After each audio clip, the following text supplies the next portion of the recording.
Hello dear student, welcome. तभी हम लोग अकाउंट्स में कंसाइनमेंट अकाउंट सीख रहे हैं बच्चा, जिसको जॉइंट वेंचर भी बोलते हैं। कंसाइनमेंट का मतलब एक ही बात बार बार बोलता हूँ, वही जेठालाल और सुंदरलाल। जेठालाल ने सुंदरलाल को माल दिया बेचने, सुंदरलाल माल बेचेगा, फ्री में थोड़ी काम करेगा, वो कमीशन चार्ज करेगा, तो माल भी अपने मुड़ के थोड़ी जाएगा, जेठालाल खर्चा करेगा। तो इधर इंडियन ट्रेडर को ने कंसाइन किया, तो कंसाइन को बोलते कंसाइनर। तो इंडियन ट्रेडर का बुक बनेगा, किसका बुक बनेगा? Indian trader. ये इंडियन ट्रेडर का बुक है, कंसाइनमेंट अकाउंट, और उसका एजेंट का नाम होता है कंसाइनी। तो कंसाइनी कौन है इधर मालूम है क्या? कंसाइनी किसको किया? To Satara cycle. किसको किया? सातारा साइकिल। ये सातारा साइकिल हो गया कंसाइनी। क्या हो गया? कंसाइनी। तो सबसे पहले आप लोग क्या करने का, सम स्टार्ट करने से पहले ना इसको सजा दो। डेबिट में लिखो टू गुड्स, क्या लिखो? सेंड ऑन कंसाइनमेंट, मतलब माल दिया है ना। एक लाइन दो लाइन छोड़ को इधर लिखो टू कैश बैंक। क्या है? जो मालिक ने खर्चा किया, किसने? जेठालाल है ना, कंसाइनर। इधर लिखेंगे लाइन छोड़, सेल्स लिख देना। क्या लिख देना? सेल्स। और जो भी क्लोजिंग स्टॉक रहेगा उसको लिखेंगे स्टॉक ऑन कंसाइनमेंट। क्या लिखेंगे? Stock on consignment. ओके। फिर एजेंट क्या करेगा? कुछ काम के लिए एडवांस देगा ना, तो एडवांस कैश भी दे सकता है, बिल भी दे सकता है। तो ये तुम्हारा पोस्टिंग हो गया बेसिक, हमेशा याद रखने का। ओके। फिर आपको क्या करेंगे, सम को रीड करेंगे। इंडियन ट्रेडर्स ने सातारा साइकिल को जनवरी या 31 जनवरी, डेट क्यों याद करना मैं बताता हूँ। 200 साइकिल दिया, एक साइकिल 1000 का। तो कितना साइकिल कंसाइन किया? 200। एक साइकिल कितना का? 1000 का। तो उसको मल्टीप्लाई करेंगे 2, 50 हो जाएगा, है ना। तो ये मालिक ने दिया, कंसाइनर ने, तो इसके इसका एक ही इफेक्ट आएगा। कितना आएगा?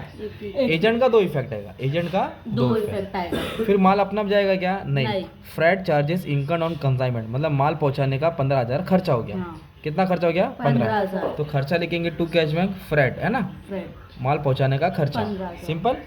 एक ही इफेक्ट आएगा। फिर इंडियन ट्रेडर ने बिल बनाया। क्या बनाया? एडवांस के लिए सातारा के ऊपर 15,000 दे रहा है, पर वो कभी दिया बिल? 31 मार्च को। 31 मार्च बिल मतलब 31 मार्च को पेमेंट होगा, 2 महीने के बाद। 31 दिसंबर को बिल, 31 दिसंबर को वो क्या था, और पेबल होएगा 2 महीने के बाद। तो ये एडवांस हो रहा है। क्या हो रहा है? तो एडवांस कौन देगा? एजेंट देगा। तो एजेंट की जगह पे आएगा, कितना एडवांस दिया? 50,000। कैसे दिया? Bill receiver. तो मालिक को मिलेगा, इसके एक ही इफेक्ट आएगा ना। बट अभी तक कंडीशन क्या बोला है कि जो बिल था ना, वो जो बिल था, बिल को डिस्काउंट करा इंडियन ट्रेडर ने। बैंक के साथ क्या क्या है? डिस्काउंट। जब बना तभी क्या है? 31 दिसंबर जनवरी को ही डिस्काउंट करा दिया, 12%। तो फिर डिस्काउंट कराया तो थोड़ा नुकसान होता है। क्या होता है? नुकसान। तो इधर लिखेंगे टू डिस्काउंट। क्या लिखेंगे? To discount. किस पे? बिल रिसीवर पे। तो 12%। कैसे निकालेंगे मालूम है क्या इसका कैलकुलेशन? बिल कितने का था? 50,000। कितना परसेंट? 12%। और कितना महीने का बिल था वो देखने का। जनवरी को बनाया ना 31, तो फेब और मार्च कितने महीने का बिल है? 2 महीने। जैन को नहीं गिनेंगे क्योंकि 31 जैन बोला है। 30 अगर 1 जैन रहता तो 3 महीने का बिल है। तो 50,000 का बिल था, जिसपे 12% रेट हो गया इंटरेस्ट का, डिस्काउंट रेट, और 2 महीने का बिल था। तब इसको सॉल्व करेंगे तो 1000 आ जाएगा। कितना आ जाएगा? 1000। तो वो 1000 यहाँ लिख देंगे, है ना। तो ये किसका है? बिल का अमाउंट है। किसका अमाउंट है? कभी कभी दिया ही नहीं रहेगा तो बस यही आएगा ना यार। कभी कभी डिस्काउंट का अमाउंट रेडीमेड दिया रहेगा तो डायरेक्ट लिखना रहेगा। ओके। कैसे है बताओ? ये देखो, इधर आप टाइप करेंगे 50,000, इस पर 12% इंटू 2 डिवाइड बाई 12। ओके, खेला आ गया। अब इसके बाद क्या बोला है? अभी पूरा एजेंट का काम। सातारा साइकिल एजेंट है, कंसाइनी है। उसने क्या किया? सेल्स किया, मतलब बेचा। कितना साइकिल बेचा? 180। अच्छा, दिया कितना का था? 200। बेचा कितना? 180। और कितने का बेचा उन्होंने? दिया पूरा अमाउंट दिया, 2,70,000। तो हम लोग क्या लिखेंगे? 2,70,000। क्या लिखेंगे? 2,70,000। अच्छा, किसने बेचा? एजेंट ने ना। तो एजेंट का नाम आएगा सातारा साइकिल, है ना। 180 साइकिल। कितना? 180। तो ये क्रेडिट इफेक्ट है। तो दूसरा पे किधर आएगा? डेबिट में जाएगा। टू कहाँ से आ रहा है? कंसाइनमेंट। तो क्रेडिट से किधर आ जाएगा? डेबिट में। तो इधर लिखेंगे टू कंसाइनमेंट, और ब्रैकेट में लिखेंगे सेल्स। क्या लिखेंगे? सेल। कितने का माल बेचा? 2,70,000। कितने का माल बेचा? 2,70,000। सिंपल। क्रेडिट से किधर आ जाएगा? डेबिट में। अब इधर क्या होगा? एजेंट फ्री में काम करेगा क्या? नहीं। तो उसने खर्चा किया 5,000 और कमीशन भी किया। खर्चा कितना हुआ? 5,000। और कमीशन कितना ले रहा है? 10%। तो खर्चे के लिए पहले लिखेंगे सातारा साइकिल। क्या लिखेंगे?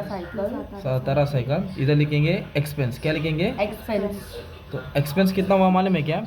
एक्सपेंस हुआ 5,000 का। तो ब्रैकेट में एक्सपेंस लिखा, इधर लिखा 5,000। ये डेबिट है, डेबिट से फिर किधर आएगा? क्रेडिट में जाएगा। कौन सा अकाउंट से आया? कंसाइनमेंट। इधर लिखे कंसाइनमेंट, ब्रैकेट में लिखो एक्सपेंस। कितना है? 5,000। 5,000। फिर इधर सातारा साइकिल लिखेंगे, क्या लिखेंगे? सातारा साइकिल, क्योंकि वो अपने काम के लिए क्या ले रहा है? कमीशन। कमीशन 10, कमीशन बोला है 10%। 10%। तो हमेशा कमीशन सेल्स पे निकालने का। किस पे निकालने का? सेल्स पे। सेल्स बोलो तो इस पे 2,70,000 पे हाँ। 10%, तो 27,000 आएगा। और ये कहाँ लिखा? डेबिट। एजेंट को 2 बार लिखेंगे ना, सेल्स इधर से इधर आया ना, तो खर्चा इधर आएगा, कमीशन इधर आएगा। क्रेडिट ओके, इधर लिखेंगे बाय बाय कंसाइनमेंट। क्या लिखेंगे? Bye consignment. Consignment क्या ये? discount। कमीशन। कितना कमीशन है? 27,000। सिंपल। अब सतारा साइकिल ने रेमिट किया। क्या किया? रेमिट। रेमिट मतलब पैसा रिटर्न किया। और पैसा कैसे रिटर्न किया उसने बोला है? कुछ नहीं बोला है, तो हम लोग क्या डिफॉल्ट लिखेंगे? Cash bank. क्या लिखेंगे? Cash bank. मतलब बाकी का बैलेंस कैश बैंक में। ये अमाउंट मेन है ना, अब Main, खेल हाँ। बाकी है। अभी स्टॉक ऑन कंसाइनमेंट आएगा ना, क्लोजिंग स्टॉक। क्या आएगा? Closing stock. क्योंकि साइकिल तो हमने 200 दिया था बेचने, हाँ। और भाई ने कितना बेचा?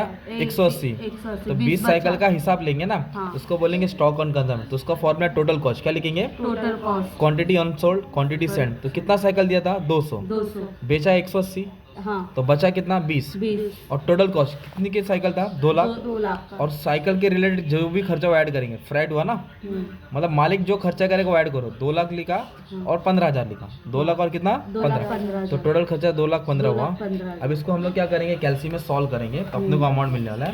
तो 2,15,000 इंटू 20 डिवाइड बाई 200, तो 21,500 ये क्लोजिंग स्टॉक है। किसका है? क्लोजिंग स्टॉक का अमाउंट है। तो वापस से कैलकुलेशन करूँ, कितना स्टॉक कितना साइकिल दिया था? 200 दिया था। बेचा 20, तो बचा 180। कितने का गुड्स था? 2 लाख। उसमें कितना खर्चा हुआ? 15,000। तो उस हिसाब से क्लोजिंग स्टॉक का अमाउंट बनता है 21,500। सिंपल। अब इसको क्लोज करेंगे तो आपको प्रॉफिट या लॉस मिलेगा। तो कैसे सॉल्व करेंगे मालूम है क्या? इधर, हाँ। तो ये टोटल से टोटल क्या करेंगे? माइनस। तो क्रेडिट ज़्यादा है तो फायदा होता है, क्रेडिट ज़्यादा है तो फायदा। 2,91,500, 2,91,500 ये ज़्यादा है, इसमें से पूरा माइनस किया, मतलब ये 2,40,000 है। कितना ये? तो 2,90,000 से 2,40,000 माइनस किया, तो समथिंग ये आंसर है 43,500। इधर लिखेंगे टू प्रॉफिट एंड लॉस। क्या लिखेंगे? ये बैलेंसिंग फिगर है। अभी एजेंट ने कितने का माल बेचा? 2,70,000। 2,70,000 में। तो जेठालाल क्या बोलेगा सुंदरलाल को? ए साले मेरा पैसा ला, है ना? हाँ। तो 2,70,000 ला बोलेगा। तो सुंदरलाल क्या लेगा? अरे जीजा जी 2,70,000 का लिए तुमको 50,000 रुपये एडवांस दिया ना मैं। हाँ। तो जेठा बोला ठीक है 2,20,000 मार। अब 2,20,000 नहीं मारूंगा, मेरा 5,000 खर्चा हुआ, ठीक है काट ले। और 2,15,000 मार। अरे भाई मेरा कमीशन, अच्छा हाँ भाई ले ले। तो वो मतलब इतना रुपया माइनस करके 1,88,000 आएगा। कितना आएगा? 1,88,000। इसको माइनस करके। तो ये बैलेंस रेमिट करेगा। वो क्या करेगा? रेमिट मतलब सेंड करेगा। क्या करेगा? सेंड करेगा। एजेंट देगा। किसको देगा? मालिक को। ठीक है, ये तुम्हारा हो गया कंसाइनमेंट अकाउंट। क्या हो गया तुम्हारा? Thank you.